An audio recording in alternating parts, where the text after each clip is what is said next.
My name is doctor सरिता। मैं नागार्जुन में संस्कृत महाविद्यालय तरोनी में समाजशास्त्र की अध्यापिका हूँ। इससे पिछले वाले वीडियो मैंने विवाह के अर्थ और परिभाषा के बारे में बताया था। इस वीडियो में विवाह के विशेषताओं और उनके प्रकार में बताऊंगी। ठीक है, ये जो टॉपिक जो है वो बहुत ही महत्वपूर्ण है। ये आपके शास्त्री पर द्वितीय वर्ष के एग्जाम में पूछ भी सकता है, पूछता भी है और पूछता भी, शॉर्ट नोट में भी पूछता है और लॉन्ग नोट में भी पूछता है। इसलिए आप वीडियो को अच्छी तरह देखिएगा। ठीक है, अब क्या है विवाह की विशेषता। पहला विशेषता क्या है, विवाह दो विषम लिंगियों का संबंध।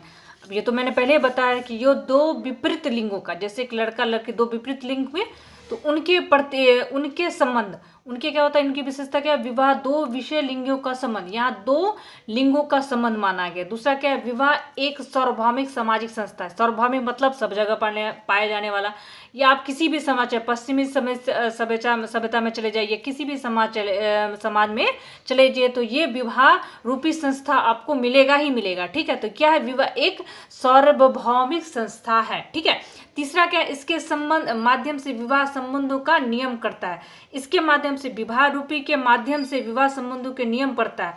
ये जो विवाह रूपी जो नियम होते हैं, ये आपको वैधता प्रदान करता है कि एक स्त्री पुरुष एक साथ रहते हैं और संतान उत्पत्ति करते हैं और उन संतानों को वैध माना जाता है। ठीक है, इसमें चौथा क्या है आपका, बच्चों का पालन पोषण एवं समाजीकरण। आप देखिएगा, ये तो विवाह की सबसे महत्वपूर्ण विशेषताओं में से अब देखी जा सकती है। क्या है, बच्चों का पालन पोषण।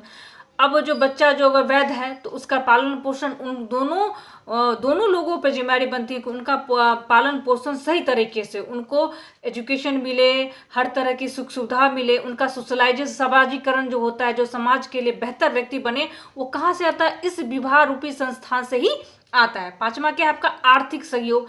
अब है कि आर्थिक सहयोग दो व्यक्ति का रहने पे क्या होता है, अगर हस्बैंड वाइफ कमाते हो तो आपके क्या होता है, पैसा आर्थिक जो है बहुत ही अच्छा होता है और सही होता है, जिससे बच्चों का विकास अच्छी तरह से हो सके। ठीक है, उसके बाद छठा क्या है, मानसिक सुरक्षा।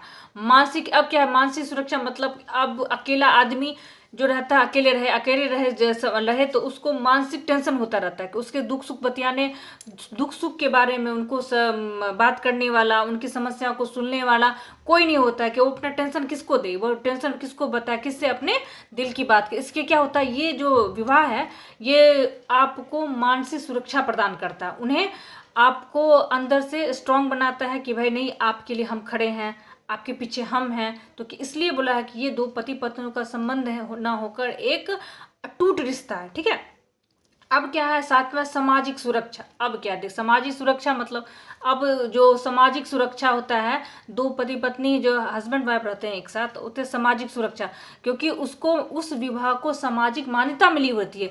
इसलिए क्या है, समाज भी इसको वैध है। कोई भी इसके साथ, अगर लड़का इसके साथ, लड़की अगर गलत करे तो लड़की को भी समाज कहने वाला होता है, और लड़का गलत करे तो लड़का को भी कहने के लिए समाज खड़ा आता है। ये आपको सामाजिक सुरक्षा प्रदान करता है।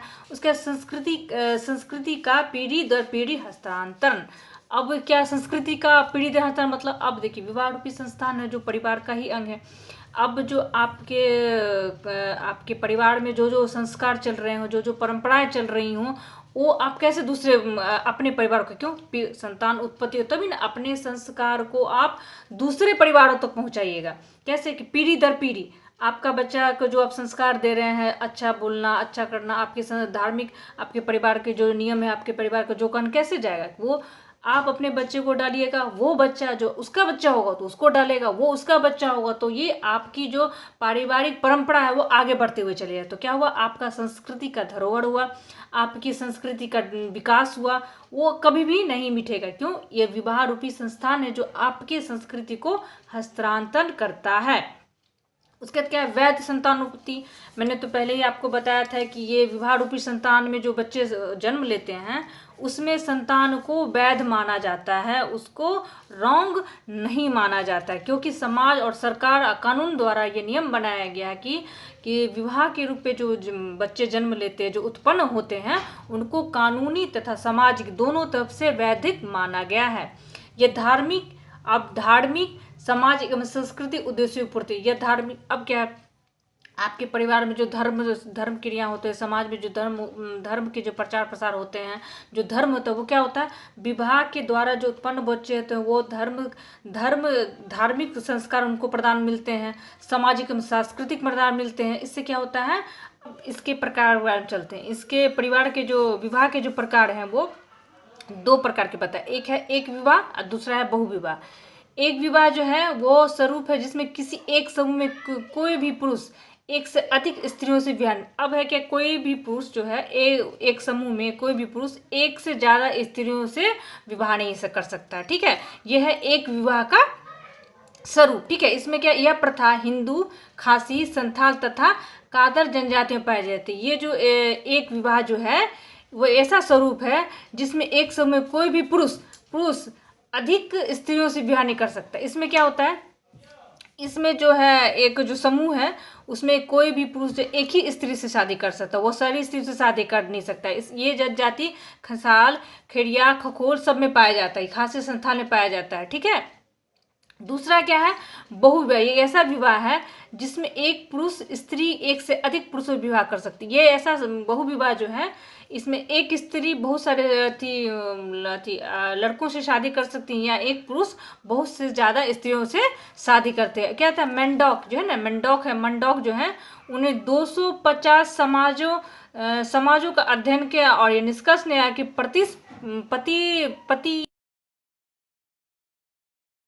चलते। एक विवाह के 2 प्रकार होते हैं, एक विवाह और दूसरा बहुविवाह। एक विवाह का मतलब है कि एक समूह में एक ही स्त्री से शादी कर सकते हैं। ठीक है, सारी स्त्रियों से आप शादी नहीं कर सकते। ये एक विवाह का संस्था का कारण। इसमें कौन कौन से जाति, इसमें हिंदू समाज में पाया जाता है, खासी में, संथाल में तथा कादर जनजाति में पाया जाता है। क्या क्या है, एक विवाह वह स्वरूप है जिसमें स्त्री एक समूह में कोई भी पुरुष एक से अधिक स्त्रियों से विवाह नहीं कर सकता। ठीक है, दूसरा क्या है, बहुविवाह। ये ऐसा विवाह है जिसमें एक पुरुष या स्त्री एक से अधिक स्त्रियों से विवाह नहीं कर सकता। अब क्या है, बहुविवाह में क्या है कि एक स्त्री बहुत सारे पुरुषों से शादी कर सकती हैं और एक पुरुष बहुत सारे स्त्रियों से विवाह कर सकते हैं। ये मंडोक ने 250 समाजों का अध्ययन किया और उसके पश्चात ये निष्कर्ष निकाला कि 50% जो है लोग इस विवाह को मानते हैं। धन्यवाद।